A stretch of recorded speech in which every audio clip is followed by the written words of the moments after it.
변화에 거부하는 자신의 마음을 잘 통제하고 다스리는 것은 부자가 되는 길에 중요한 수단이죠. 변화 없이는 변화는 없습니다. 안녕하세요 여러분. 오늘은 마음 챙김과 부를 실현하는 비결에 대해 이야기해 보려고 합니다. 부자가 되는 것은 많은 사람들이 꿈꾸는 목표 중 하나입니다. 그러나 부자가 되기 위해서 꼭 필요한 것 중 하나가 바로 마음 챙김 훈련입니다. 30대 억만장자이자 부의 추월차선이라는 명조로 유명한 MJ 드마코는 부를 이루기 위해서는 마음이 하라는 대로 하는 쪽에서 마음을 지켜보는 쪽으로 모두를 전환해야 한다고 말합니다.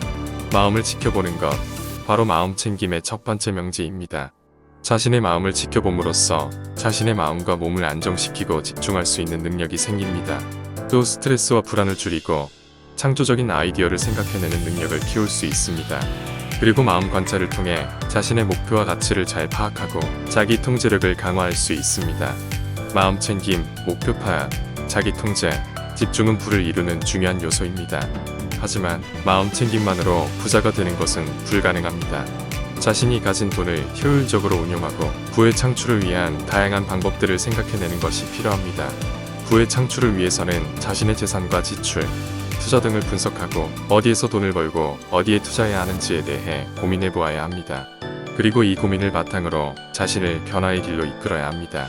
하지만 이런 변화는 반드시 거센 거부 반응을 불러일으킵니다. 이 거부 반응은 주변 사람들로부터 일어나기도 하지만 스스로 마음으로부터도 거세게 일어납니다. 이때 마음 챙김은 중요한 변수가 됩니다. 변화에 거부하는 자신의 마음을 잘 통제하고 다스리는 것은 부자가 되는 길에 중요한 수단이죠. 변화 없이는 변화는 없습니다. 실례로 저는 2년 전 플랫폼 구축을 위해 땅을 구입하고 건물을 짓고자 했습니다만 주위에 큰 반대에 부딪혔습니다. 경기도 안 좋은데 무리하면 안 된다는 주장이 대부분이었고 제 마음도 크게 반대하는 목소리를 내었습니다. 하지만 결국 저는 땅을 구입하고 건물을 지었습니다. 은행의 융자가 큰 역할을 한 것도 사실입니다. 그 후 2년이 흐른 지금 제 현금 흐름은 2년 전과 다를 것이 없습니다. 달라진 것은 땅과 건물이라는 이름의 재산의 외연이 넓어졌다는 것이죠. 이후 땅과 건물의 시세도 크게 올랐으며 플랫폼에서 나오는 현금 흐름도 중요한 몫을 하고 있습니다. 2년 전으로 돌이켜 생각해보면 저는 당시 여러 측들과 함께 마인드 리프레임 중이었고 마음을 통제하고 관리하는 법을 배우고 있었기에 가능했다고 생각합니다. 마음 챙김을 저 자신도 모르게 훈련하고 있었던 것이죠.